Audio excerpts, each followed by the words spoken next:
Welcome to another discussion in information technology. Now I'm about to tell you a few common differences about HDD and SSD. Alright, so let's go straight to the point. So here is a traditional drive that contains a circular disk, also known as platter, that stores your data. The disk spins, allowing the read or write to read data on the disk or write data to it as it passes. The faster the platter spins, the faster the hard drive works, which can impact how quickly your operating system responds and how long it takes the applications installed on the drive to load and open. Next we have is the solid state drive or the SSD. It is the newer storage technology. As the name suggests, an SSD, unlike a traditional hard drive, has no moving parts. So if you notice in the sample picture, it uses memory chips. So the more memory chips, the more storage capacity it has. The most common division are the price and speed. But just to expound more on this, I will include the storage space and shock resistant. The first big difference you'll notice at first is the price. SSDs are typically more expensive per gigabyte than traditional hard drives. If you want the most capacity for the least amount of money, HDDs are the way to go. Manufacturing processes for traditional HDDs now are relatively cheap to produce, which makes them more affordable. You can get some large HDDs for very low prices, but if you're keeping important data on the drives, it's best to check out user reviews and reports about their reliability before buying. Next we have is speed. Because HDD uses a spinning platter, the speed of the drive is largely dependent on the RPM, or revolutions per minute. The higher the RPM, the faster the drive can perform.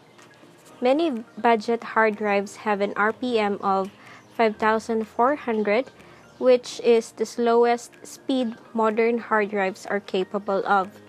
But you can get higher RPM drives up to 10,000 and even higher, but these are rare and more expensive. Because SSDs don't have any moving parts, their speeds are not dependent on RPMs. That is why solid-state drives have always been much faster than HDD. Also, it is worth mentioning that because of the SSD's non-mechanical nature, they require less power, which translates into better battery life. Next we have is storage space. If you are simply looking for a cheap way to store files, then you can still get a great deal with HDDs. They offer lots of terabytes for budget prices.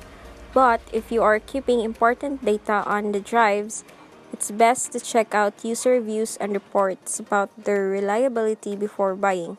Or better yet, if you are in desktop PC, you should upgrade to an SSD for your operating system, application programs, and most used files, as it offers dramatically improved speeds. Moving on the last part, the shock resistant. As mentioned a while back, SSDs don't have any moving parts, which makes them more robust. If you drop your laptop or system unit with an HDD, chances are the read or write head is in motion, which may lead to data failure or worse, data loss due to damage. So if your files or data are important to you, which of course the answer would be mostly yes, SSD would be your go-to drive. But here's a fun fact. If you've got a desktop PC, then you'll have the luxury of being able to install both the HDD and SSD at once. To summarize things up, the common thing about HDD and SSD is that they are both a storage device. HDD being an old school or a traditional kind of storage device that uses a plotter where the speed depends on RPM or revolutions per minute. With HDD, you can get a high storage space for a cheap price, while an SSD is the new storage technology, which is quite pricey compared to the HDD but is more robust because it has no moving parts. Not only can it secure data storage but also offers a good performance. That ends my discussion. Thank you, by the way, to these references that I find really useful in making this video. So that's it. Thank you for watching.